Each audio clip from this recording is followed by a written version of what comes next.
people here we've spoken to this afternoon, though, seem to be coming to you because they're very angry. They're very angry about the state of the country. Do you think that's what it's about? As they should be. As they should be. You know, the reopening of the debate around the, well, they call it the grooming gang scandal, but it's not. It's the mass rape scandal. I just think people ask themselves, what has happened to our country? How could this possibly have happened? Why did everybody want to cover it up? Why has there been no full public inquiry? People are angry about that, yes, and they're right to be. Absolutely right to be. They're also angry economically. We are getting poorer. You know, if you look at the last 8 quarters, GDP per capita is falling in 6 of them. And it coincides with a period of record net legal migration.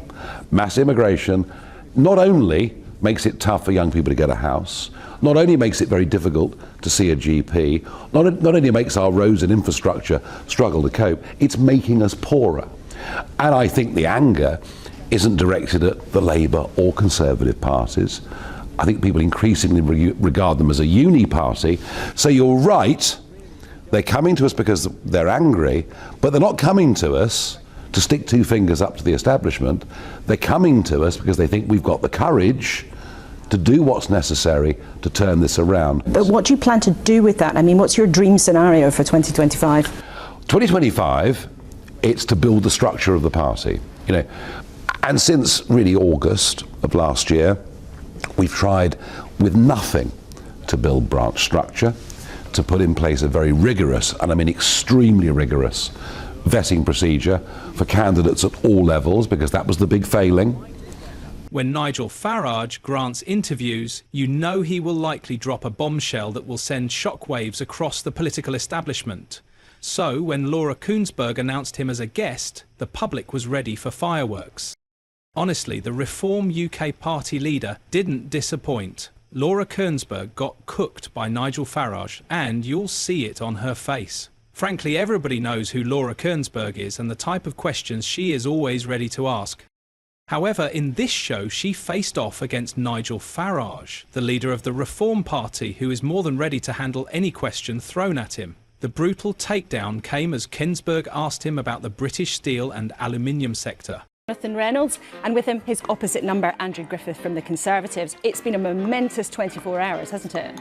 It has been a significant And period. Andrew, how do you see this?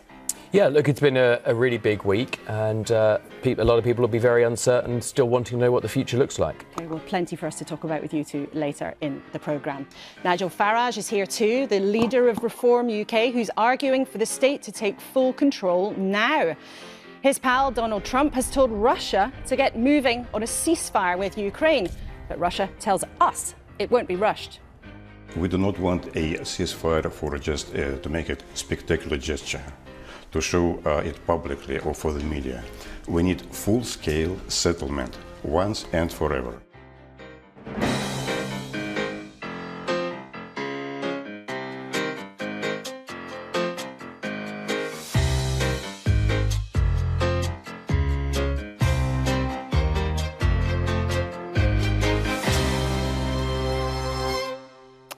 Morning, morning. Our team at the desk this week for the next hour. Gary Smith, head of the GMB union. Some of your members were on the site in Scunthorpe yesterday.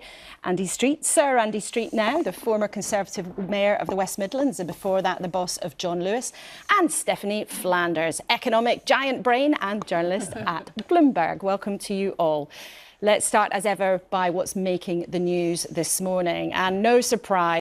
For those that don't know, the UK put through an emergency vote to take control of Chinese-owned British Steel after its owners, Jingye, planned to shut down its 2 blast furnaces, which would have ended primary steel production in the UK. The company claims they are losing money under British Steel, saying keeping the plant open would not be in their best interest. Farage, known for his blunt personality, accused Chinese company Jingye of lying about their figures to serve their agenda. Look, I am pleased that the government have acted. I do wonder if Tyson and I had not been there on Tuesday, whether they would have done, but they have. Lying about everything. Lying about everything. Laura asked him what his evidence was to make the accusation. Farage said, "You can call it intuition if you like, but why do you think that yesterday morning trade unions acted to stop China because they feared industrial sabotage?" Kuenssberg tries to trap him by painting him as uninformed. She accused him of making dangerous accusations based on assumption. However, Farage hit back. "It's not a private company. I'm sorry, there is no such thing as any private company in China. That is not how it works." That if you're loyal to him, he's loyal to you. And that's what friendships are based on. And is his friend Elon Musk now your friend, and is he going to give you millions of pounds? Well, that's a real question, isn't it? Now, forget about the $100 million being talked about in the newspapers. Are you going to give you money? That is for the birds. Is he going to give you money? He may well do. He may well do. But it's got to be legal. He's got to be comfortable with it. He may well give us money. Whether he does or not, I'll tell you what he gives us. With huge numbers of young people, he makes us look cool. Is the reason you hope he's going to give you money, is that why you don't want to criticise him? I think I've made it perfectly clear that I don't agree with everything he stands for, but I do believe in free speech. I think he's a hero, and I said that well before any potential money was offered. As Laura asked again what his evidence was, Nigel responded, "I am 100% sure that they bought British Steel to close British Steel."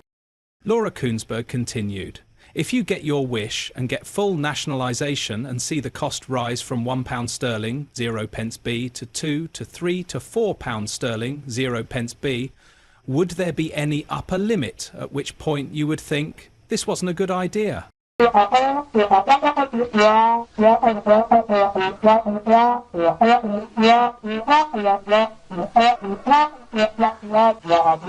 Farage responded, "There is no reason why we can't manufacture our own steel. There's no reason why we can't produce aluminium or do refining. There's no reason why we can't do any of these things." The BBC host hit back, "That's not answering my question." After the interview, the fallout came immediately, with fans expressing their disappointment at the host. Frankly, viewers were unimpressed with Laura's interview technique as they took to social media to hit out at the BBC host. Good evening. This is a very sad story. It's the story of British steel manufacturing. We go back half a century to the early 1970s. We were producing about 30 million tonnes a year of primary steel. You know, the stuff we use in tanks and warships, construction, and very much else. Since then, the industry in terms of jobs has declined by over 90%. And we're now, in terms of primary steel, just got 2 blast furnaces left up in Scunthorpe, the ones in South Wales, of course, going through the process of closing down pretty much as we speak. And we're now producing 2-3 million tonnes of steel every year. Is this because we don't use steel anymore? No, we're using as much, if not more, steel than we ever did. We're just not making it here. And the primary cause of our problem are insane energy prices because of net zero policies adopted by the last few governments. Our industrial electricity is the most expensive of any country in the world, and that puts us at a massive handicap. The other big problem has been China. China flooded the market with steel just a few years ago, massively overproducing, selling much of it at a loss, but in doing so, actually shutting out many other of the Western manufacturers. And I used to work in that industry and I know a fair bit about it. Well, a couple of years ago, we sold what was left of British Steel to a Chinese company, and lo and behold, they are now demanding a vast amount of money to build electric arc furnaces. Well, that's all well and good, but what an electric arc does is it takes secondary steel and it recycles it. And yes, it produces steel, but the problem is it can't be used for the kind of military hardware that I talked about earlier. The other problem with electric arc furnaces is they use not coal, but vast amounts of electricity, and I've explained that problem already. So I wonder, can the steel industry, or can actually any heavy manufacturing now survive in our country? Give me your thoughts, farage@gbnews.com. One viewer wrote, "Good to see @Nigel_Farage make mincemeat out of @BBC Laura K this morning. Laura is having a bad day. She doesn't understand that domestic steel manufacture is vital to the UK's national security and therefore must be maintained at all costs."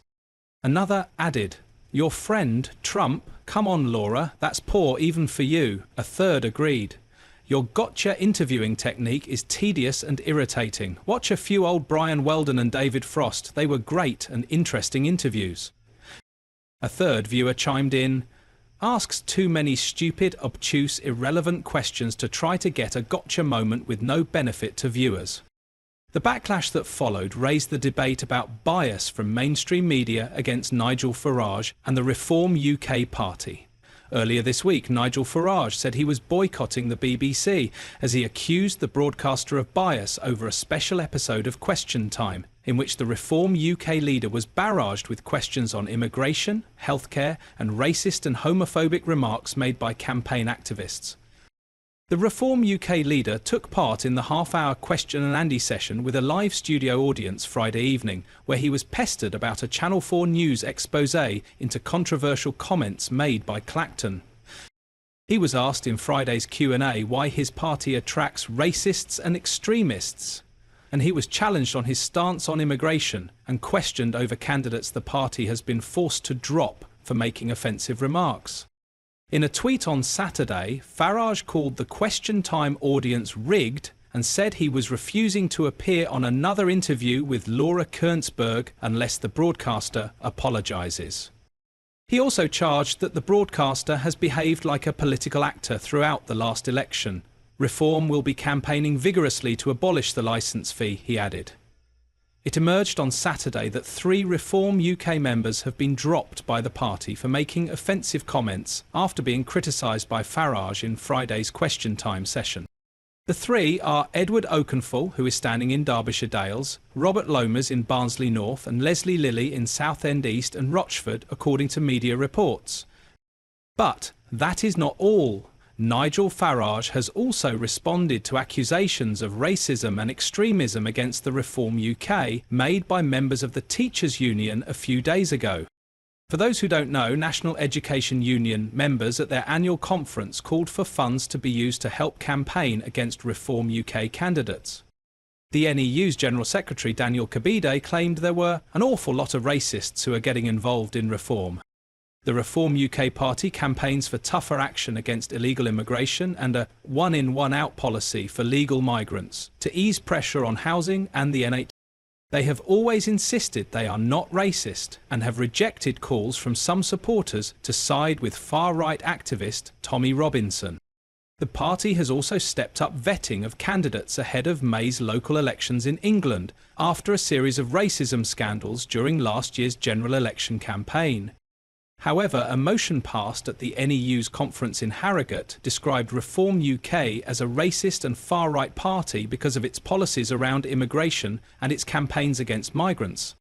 It accused the party of scapegoating refugees, asylum seekers, Muslims, Jews and others who do not fit their beliefs.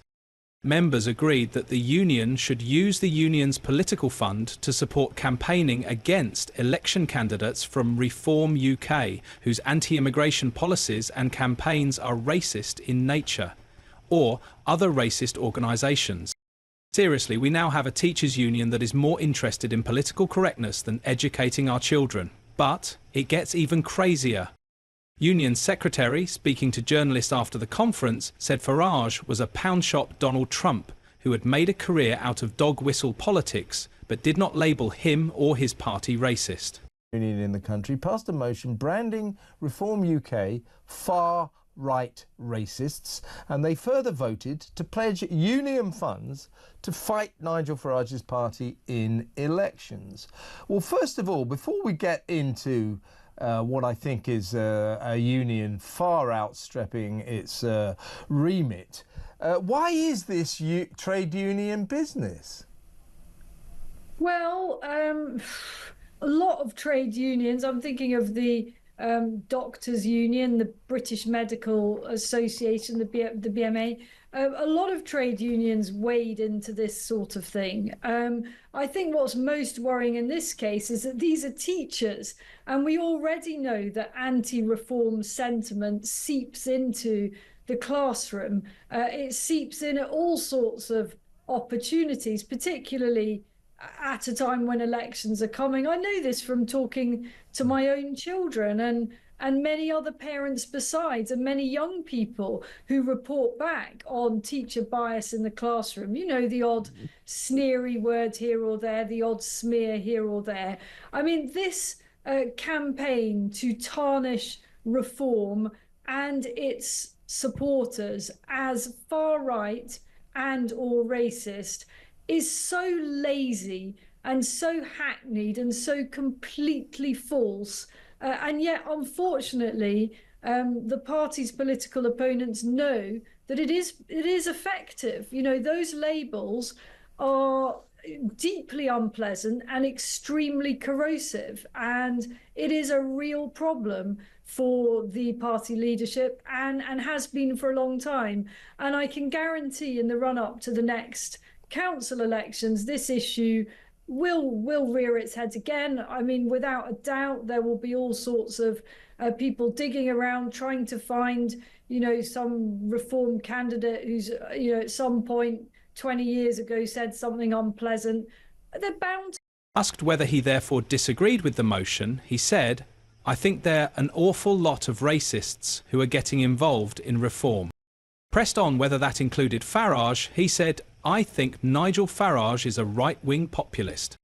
Farage reacted angrily to Mr. Kebide's claims, accusing him of encouraging indoctrination of teenagers in our schools and vowing that his party would go to war with the teaching unions if it won the next general election. Nigel Farage also said Mr. Kebide was a self-declared Marxist who was encouraging the indoctrination of teenagers in our schools. He said the union leader was somebody who is absolutely determined that our children should be poisoned at school, their minds should be poisoned about everything to do with this country, its history, what it stood for. In addition, the Reform UK party leader said people should be taught objectively, fairly, and should be taught critical thinking where kids can make their minds up what they believe and not be indoctrinated. The battle for the soul of Britain is ongoing. Nigel Farage and Reform UK are not backing down, and neither should you. If you enjoyed this political firestorm, like the video and subscribe to the channel for more fascinating political firestorms.